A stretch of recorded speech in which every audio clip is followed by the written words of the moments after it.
Well, randomized clinical trials have shown that if you follow a Mediterranean diet, you have less heart attacks and less stroke. Your cholesterol profile improves, your blood pressure gets better, and your blood sugar gets better. Here's JJ Virgin, triple board certified nutrition and fitness expert and 4-time New York Times best-selling author.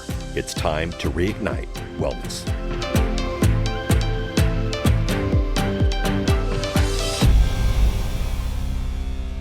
What do you think is the healthiest diet in the world? If you had to pick one, just one diet. Got any ideas? Well, I have the answer today. It's coming, but not yet. I'm going to tell you all about my guest. We're going to be talking about the healthiest diet in the world and how it just even got healthier and easy to do. And I've got my buddy, Dr. Stephen Masley. He is a physician, nutritionist, and professionally trained chef. What's super cool, I actually met him taking my certified nutrition specialist degree, and we've been pals ever since now for 10, 12, 15 years probably. He created the top #1 all-time health program for public television, the 30-Day Heart Tune-Up. He also wrote Smart Fats and the Better Brain Solution. He's been viewed by millions on PBS, the Discovery Channel, with his 10 Years Younger program and over 700 media interviews. And all right, this is going to give it away, but we are going to dive into this, deconstruct it, and tell you why. His new book is called The Mediterranean Method. And I am ridiculously excited about this book. It's probably out if you're listening to this, but we also have something super cool to give you to go along with it. So if you go to jjvirgin.com/med-method, MED method, you will be able to get a kitchen guide where Dr. Stephen will give you what you need to use in your kitchen to be able to make these recipes with ease. He makes amazing food. I have been over to this house with him cooking quite a few times. It's one of those times when you get invited, the answer is always, yes, I will. And so great recipes. In fact, I tested some of the recipes with him for this book. Unbelievably delicious. I am super excited about that. Now, before we dive into the interview, I want to do a shout out to Sweaty Teacher. Okay, Sweaty Teacher.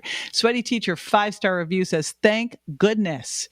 I have been looking for an informative podcast on health and nutrition with this level of intelligence and honesty. The topics are up to date, easily applicable, and not a blatant sales pitch. Her guests are real experts in their fields. Thank you so much for providing this podcast." Well, darn straight on, they are amazing experts today, of course, is no different now. I will tell you that we are going to do a little fave of mine coming up next. Maybe not a bit of a sales pitch. So I heard that and went, yeah, we actually don't. We do what I like to do in my podcasts is always do, by the way, 3 podcasts a week. And if you aren't subscribed, you can make it simple. Just go to subscribe-to-jj.com. But what we do is one amazing expert interview with one of my pals, and I have some of the coolest, smartest friends on the planet. I always think that the way that you get smarter is hang out with smarter people. And then I do a deep dive on a topic you want to know about on my own. And then on Friday, I do Friday Q&A. And then on each podcast, I also bring up a couple of my favorite things that I love. And if you want to grab those, it supports the podcast. So there you go. Totally up to you. So I'm going to share with you one of those faves. Then we're going to deep dive into this new skinny twist on the Mediterranean diet. So stick with me. Dr. Stephen Masley, welcome to the show. Super excited to have you back. I'm delighted to be back with you. Well, I got to tell you, I mean, first of all, I feel so fortunate because I got the ultimate sneak peek to your new book, having you cook one of the trial recipes for me. So I feel so fortunate there. But I think this is going to be your biggest hit yet. And that's saying a lot after the 30-Day Heart Tune-Up and what that did on PBS. The Mediterranean diet is rated by the U.S. World Report as the #1 diet on the planet. And, for 2019, and there's good reason because it's great for your heart, prevents memory loss, it extends your lifespan, And they rated it as the best weight loss diet. If you're looking at 1 year results, best diet to follow. So, I mean, there's so much going for it, let alone that the food's delicious. Right. And so for someone who may not know exactly what it is, because I think when people hear about the Mediterranean diet, if you were going to ask them, they'd probably say, oh, that's olive oil. What exactly is the Mediterranean diet? Well, olive oil is a good start because that is the predominant oil you're going to use. But there's a huge variety. That's what's really cool. It's a mixture of recipes from Spain, France, Italy, Greece, Turkey, Israel, North Africa. But it really focuses on using colorful produce, especially fresh, local fruit and vegetables, beans and nuts, clean protein like poultry and lots of seafood, predominantly cooking with extra virgin olive oil, using an abundance of herbs and spices. And you get some red wine and dark chocolate with it too. All right. What's not to love? Like, come on. It is, if I had to pick, if you said for the rest of your life, JJ, you can only eat based on one diet, hands down, no doubt it would be this. And I know in my travels, like when I'm in the Italian Riviera or Istanbul, and when I was in Santorini, you just feel great. I mean, it's the most amazing food. So for those people who are like, okay, great, this means that I can then eat loads of bread, and I'm trying to think of what are the things people probably think are part of the Mediterranean diet that may not be. I mean, if they're thinking of Italy or France, they might think you're loading up on pasta and bread. Yeah. Well, really good point. I mean, I think one of the myths is if you're eating Mediterranean, you get to have lots of pizza and pasta and bread. And that's really not how it's intended, especially for people in this 21st century. We're not nearly as active today as we were, say, 50 years ago when we first started researching the Mediterranean diet. Back then, it was mostly a diet for farmers, for herders, goat herders, fishermen. I mean, they were active 8-10 hours a day. And probably if you're active physically 8-10 hours a day, you could eat more bread and pasta. But today, that's really not going to set well on people who are struggling to get 7 hours of activity a week. So really, I think the 21st century version of the Mediterranean diet has to cut down on that glycemic load, the sugar load that we get, especially from flour. It's got to go. So along with sugar. Yeah, and I know when we were sitting here, like if you were looking at the Mediterranean diet, what would you cut out? We're going to get there. But I, as you were saying that, I was thinking about when I was in Santorini, and we heard about this amazing restaurant down at the pier. And we were staying up in the hill in this place called Oya. So we walked all the way down. Now, people were taking donkeys to go down to this restaurant. Yes. And more importantly, they were taking the donkeys to go back up. But we were like, we're not doing that. Like, we're going to walk down there and walk back up, which was very treacherous at night with all the donkey having doo-doo. Gone. Yeah, donkey doo-doo. I was like, well, there are no lights on these stairs, and there were a lot of donkeys here. But, you look at just, again, being in Istanbul and all these, like, all those places have hills. You're walking, you're moving around. So there is that component of us just being a lot more active. I know you were in Europe all summer. I just got back from the UK and Iceland, and we just were flat out like so much more active. So I wish we could say, okay, the Mediterranean diet really is means these foods and this amount of activity, because I think that is a key important part of it. But if we could just pull the diet piece out, because you started to mention some of the health benefits, let's really roll through some of those health benefits and the science behind it. Like, what have the studies been showing? Well, randomized clinical trials have shown that if you follow a Mediterranean diet, you have less heart attacks and less stroke. Your cholesterol profile improves, your blood pressure gets better, and your blood sugar gets better. That it helps prevent diabetes. That when they randomized people to that Mediterranean diet, that not only did they diminish dementia and cognitive decline, but their cognitive function actually got better. They were mentally sharper. And when they've done studies and looked at the 1 year results from weight loss, 1 year studies, so really long-term success, Mediterranean diet came out tied with the paleo diet for weight loss, and it blew the low-fat diet out of the water for long term. Well, and there's some yummy things. Like I always say, I'm paleo plus, which actually just means I'm a Mediterranean diet because I like to eat the beans. Like, don't you think beans are probably one of the big superstars of this diet? Oh, absolutely. I mean, and they eat beans multiple times per week, if not every day. I mean, it's very important to their fiber, their protein. They have the highest antioxidation scores, ORAC scores on the planet. There's no food that does as good a job as blocking oxidation. That means like internal resting. I did not know that. That's crazy. Yeah, black beans, kidney beans, lentils, all of them. They're off the chart when it comes to stopping oxidation in the body. And they're loaded in fiber and B vitamins and calcium. And I mean, what's not to like about it? Now, I'll admit there's probably 5-10% of people who are lectin intolerant. So sprouting them and soaking them and cooking them for a longer period of time helps. But if you're really intolerant, yes, I'd give them up. But I would say 85% of people tolerate beans just fine. So the people who are lectin intolerant, how would they know? They just would feel big gassy discomfort or what?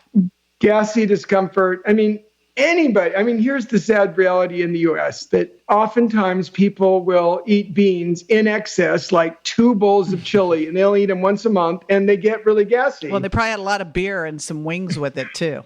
Probably.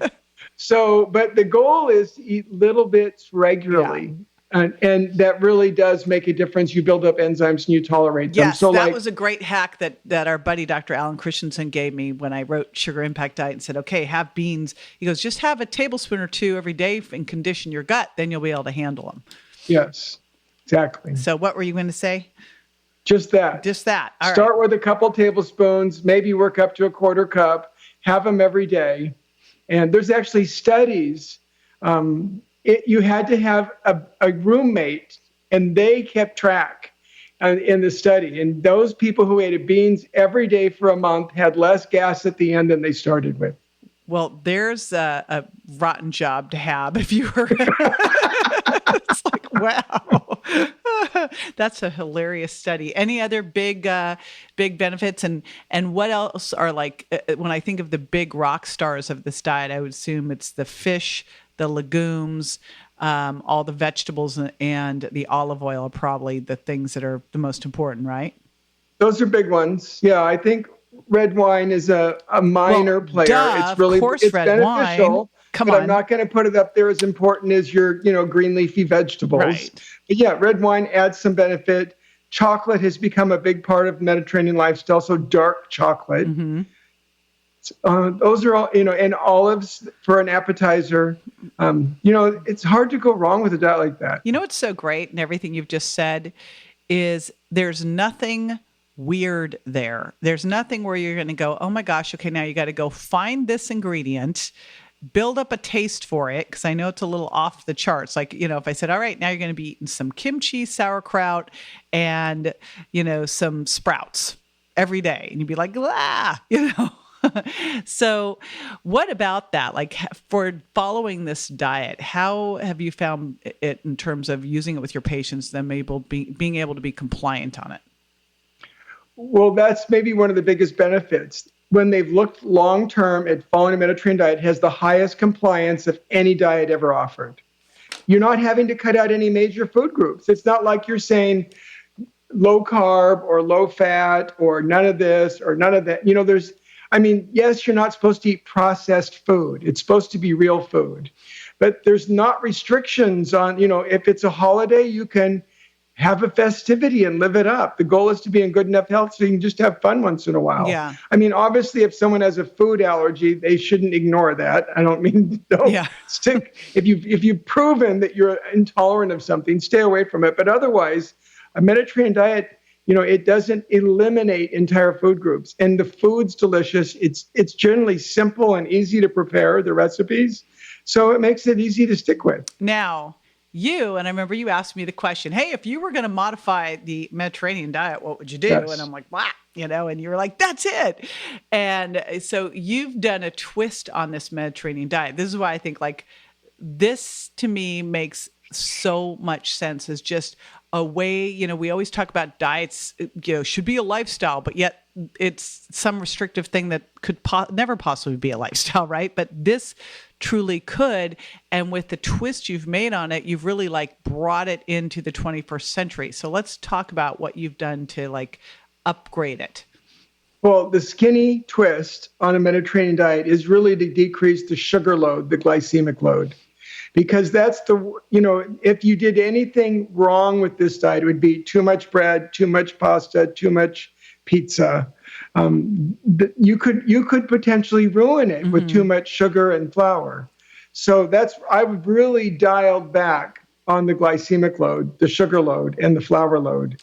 So, if you were to have pasta, then it's a tiny portion. It's in Italy, it's changing gradually, but traditionally it's been, you get this little salad plate and there's maybe 3, tops 4 twirls of pasta with this wonderful marinara sauce. And it wasn't this giant platter of pasta.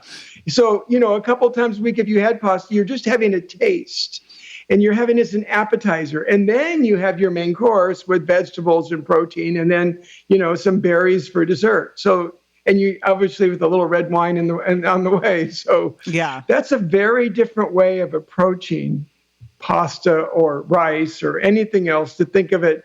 Rice would be in a little tiny teacup portion or skip it. So my twist is a skinny twist, and that is a low sugar load, glycemic load for it. And I think it makes a ton of sense.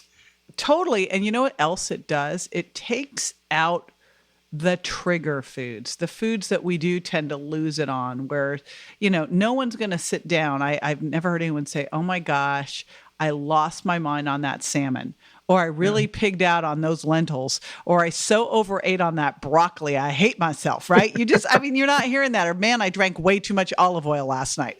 It's not happening. So it's like they are naturally satiating and you don't overeat on them. But that is not the case with some great bread or pasta or anything else. That's where we could easily, those are great trigger foods. So it sounds like what you really did was take the potential trigger foods out or severely limit them. And what I would advise people is, your triggers, like too much healthy food's unhealthy. So if you're the person who has a little bit of some kind of pasta, even if it's lentil pasta, and lose your mind, then, knock it off, right? Yes. Well, this is kind of like the virgin diet version of the Mediterranean diet. I love it. Now, beyond that, and again, I know you just spent a lot of time doing research, right, over in Europe. You have such a rotten job, Stephen. It's like, I feel so sorry for you. Know. Where were you this past summer? So this summer, my wife and I sailed from Spain to Turkey. So up the Spanish Mediterranean coast, across southern France, around Corsica, down Italy, touched Sicily, cut across the Italian toe and boot on the south end, went down the west coast of Greece, across the middle of the islands to Turkey. And then after 7 months, we left our boat. So we were looking for regional, local, delicious dishes that I could write recipes with, and tried to answer, questions as they came up, like, why did Spain just overtake Japan as the longest living country on the planet? Why are French so slim and trim, and they have the lowest obesity rate in Europe? Why did the Italians get to eat pasta without gaining weight? It was, between picking up local recipes and exploring some of these things, it was awesome. I had to keep pinching myself that I was really getting to do this. So beyond the food part of it, and maybe some of it is even the traditions around the food, because I know that when I'm in Europe, and it is sadly starting to change. But I remember the first few times I'd gone to Europe, I didn't see anyone walking down the street eating anything. Like no one was walking and eating anywhere.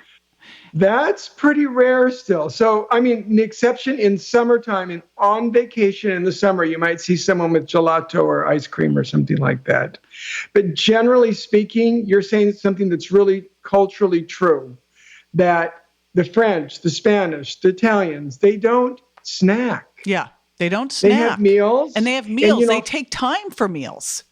right? I mean, and it's a leisurely meal with people. There's no phone here. I'm not trying to, talk on my phone and eat at the same time. They don't watch television. They're not on their computer. They're with people. And for example, I'm cooking in the kitchen when the mechanic's on the boat for the boat. And I said, hey, do you want to try this recipe? I just tried something. And he's like, well, no, I can't. I don't have time to sit down and have a whole meal with you. I'd love to, but I'm not. They don't just take a snack. Yeah. Yeah, and generally, you don't see people walking on the streets. When we've had European cousins come stay with us as kids, they lost weight because we would say, okay, there's nuts on the counter, there's fruit over here, eat when you want. And if we didn't sit at the table with them, they didn't eat. And there's a lot to be said for that kind of thinking. That is huge. Yeah, huge. So, I mean, that was one of the biggest things I noticed is like, wow, you actually sat down and had meals. And everyone, that's what you did. You didn't watch TV. You didn't read a book. You didn't do you sat down with other people slowly and ate meals.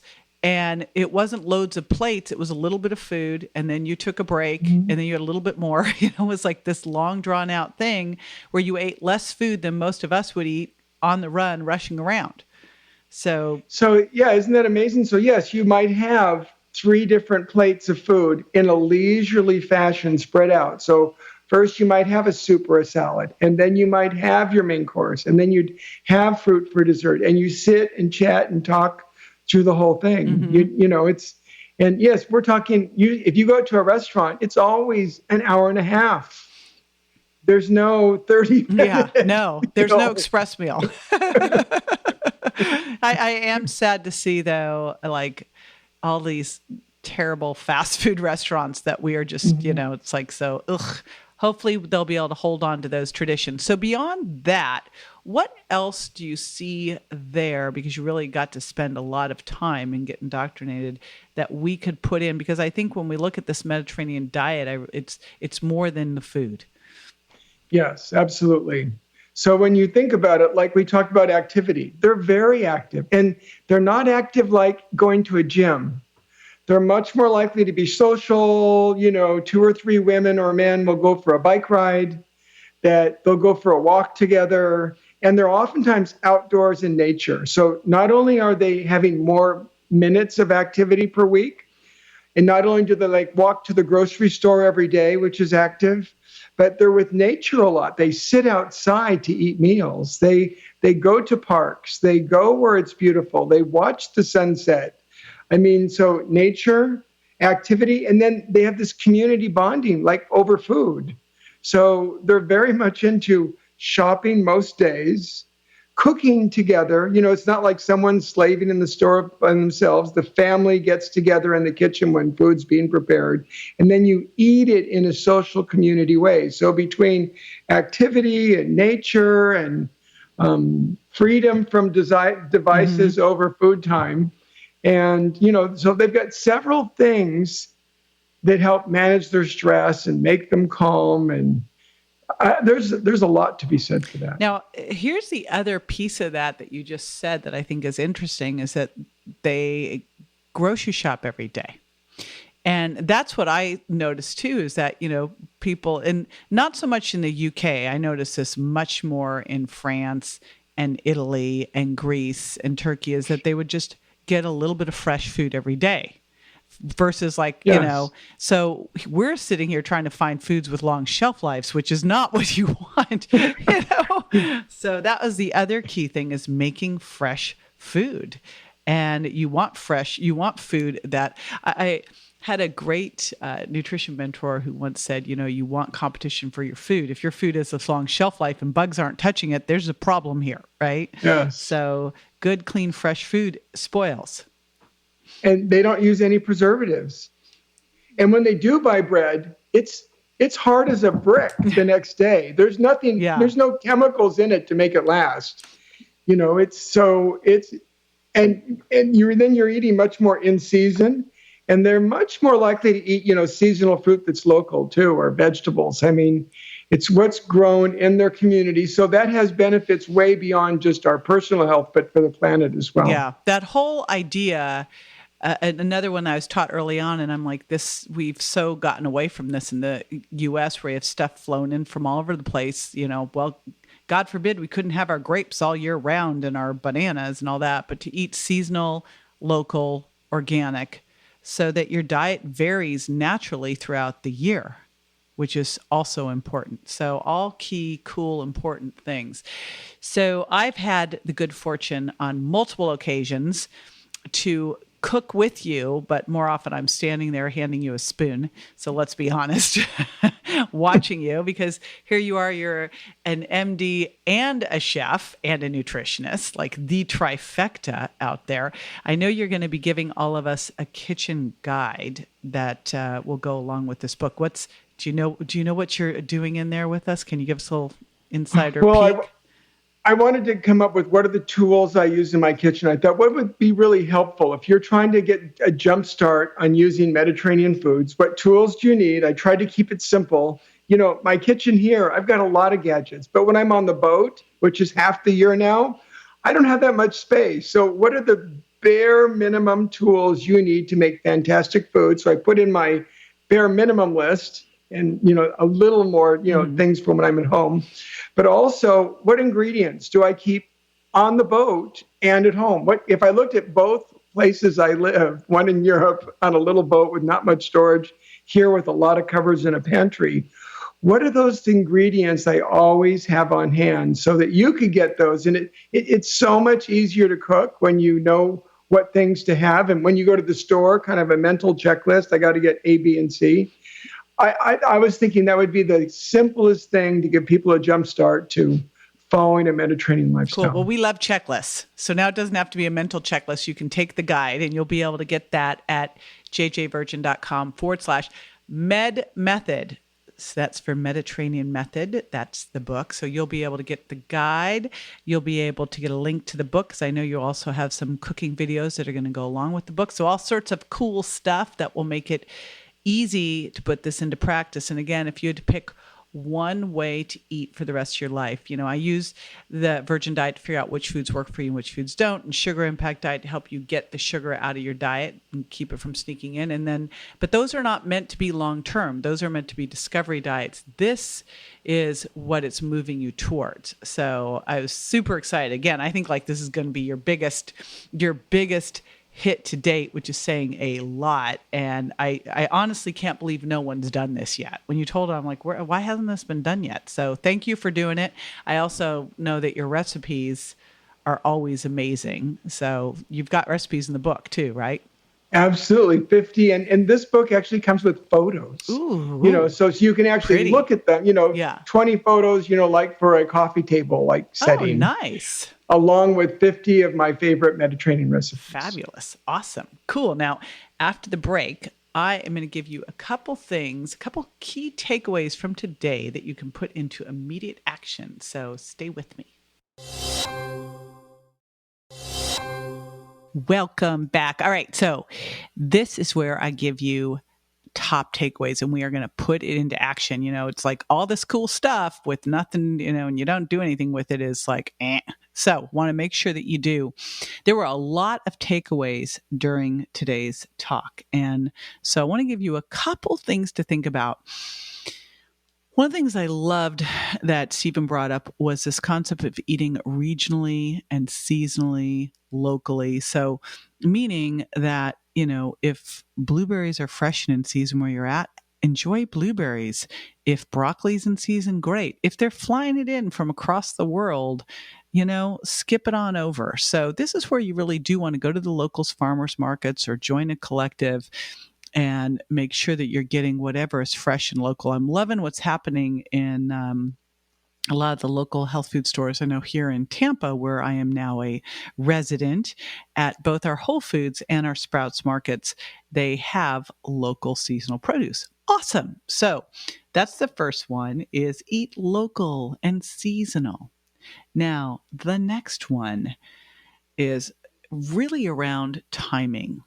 And what you heard and what is always amazing to me. And I just, whenever I'm in Europe, I'm like, okay, I'm going to slow down. I'm going to take more time with meals. We do at home do this. I was going to say we do this. I was trying to avoid the do, but I just did it anyway. We do this at home every night. It's now a ritual for my husband and I to shut down the computer, stop working. And this is one of the things when you work at home is you can just keep working all night. So we shut it on down. And we pour a glass of dry farm wines, shout out Todd and David, and we make a really amazing dinner.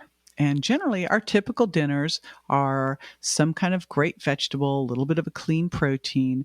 We do a lot of our clean proteins from Vital Choice and Butcher Box, and then some kind of a slow, low carb. This is a simple one here would be some wild salmon and then some broccoli and then some lentils. I mean, simple, using olive oil as your way to make everything taste a little bit better, a total Mediterranean treat.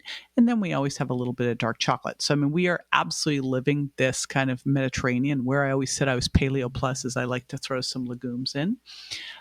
So there you have it. Take some time with your meals, slow down, and think about if you put one thing into place right now, it would be awesome of making that decision that I'm not going to walk and eat. That if I'm going to eat, it's going to be a meal and I'm going to sit down, so that you really take your time with that you're not walking and eating. I'm making this vow with you too, because I will tell you, what I'm tending to do more of now is eat a late breakfast, an early dinner, and then kind of a bar in between. But that means a lot of times I'm sort of hooked on my new keto bars, and I've been eating them like while driving, which is such a no-no. Bad, JJ. So I'm going to work on that too.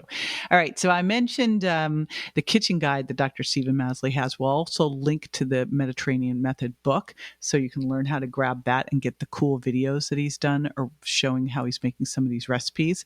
I'll also link to my buddies over at Dry Farm Wines and Vital Choice and Butcher Box. So you have all of those options available so that you can really stock up on great stuff. Thrive Market's another great resource. It's like, it is so much easier now than it used to be to eat healthy. And that's really it. Like when Stephen talked about how easy the diet is, it's got to be, right? It's got to be easy. It's got to be economical. Otherwise we're out. So it's really easy to do these things well. So again, I'll put all of that at jjvirgin.com/med, M-E-D, method, med method. And one more thing.